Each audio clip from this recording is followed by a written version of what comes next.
Celui qui donne son sang pour sauver une vie, c'est comme s'il avait sauvé toute la nation entière. Quel sera le sort des malades dans le besoin s'il y a un manque de sang? Impossible de le dire, car, comme on le dit, Dieu seul donne la vie et lui seul peut la reprendre. Mais on sait aussi qu'aucun médicament ne peut remplacer le sang. Et des malades ont déjà payé au prix fort ce manque. C'est pourquoi, au nombre des activités de la 10e édition du festival Passanon, on pouvait apercevoir une activité dont l'importance n'est plus à démontrer, le don bénévole de sang en vue de sauver des vies. Une collecte assurée par le Centre national de transfusion sanguine le samedi 27 mai 2023 au Jardin de la musique, Remdogo. Le don de sang, il est très important pour nous tous, parce que nous savons que c'est un liquide précieux qui n'est pas en vente, on n'en trouve pas sur le marché, donc c'est les âmes sensibles qui peuvent donner le sang pour le besoin de ceux qui sont hospitalisés. Il faut savoir aussi que, moi j'ai l'habitude de le dire, que ceux qui sont dans le besoin aujourd'hui ne l'ont pas voulu. Peut-être que demain, ce serait nous ou une autre personne qui peut être dans le besoin, ça peut être son parent proche.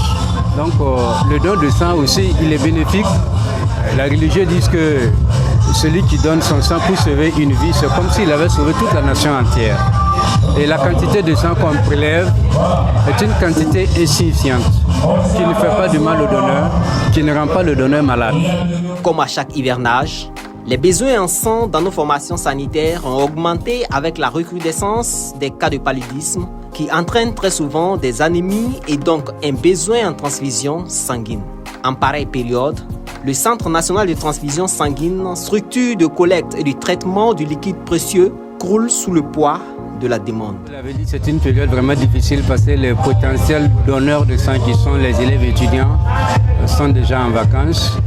On a recours au Club 25, aux associations qui nous accompagnent toujours. Et puis les lieux de culte, les mosquées, les églises, les temples, c'est toujours difficile en cette période-là de combler le besoin.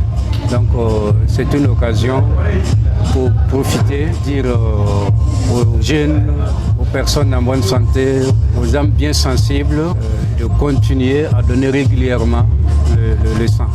Occasion pour Amidou Zongo de saluer cette initiative de l'association Passanon.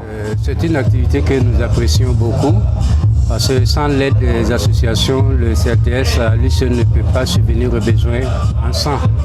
Et ce matin, nous avons eu pas mal de donneurs. Dans chaque organisation de don de sang, il y a toujours de nouveaux donneurs, des gens qui viennent pour la première fois. Il y a aussi des anciens donneurs qui sont souvent des relais de centres de transfusion sanguine qui mobilisent d'autres donneurs, qui sensibilisent pour qu'à chaque fois qu'il y a le don de sang, on puisse avoir de nombreux donneurs.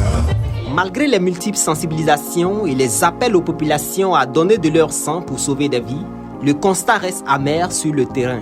En effet, pour un besoin journalier de 300 poches de ce précieux liquide rouge visqueux, selon le Centre national de transfusion sanguine, il n'y a qu'environ 50 poches que l'on puisse collecter. Boama TV, l'autre télé by Pro Org.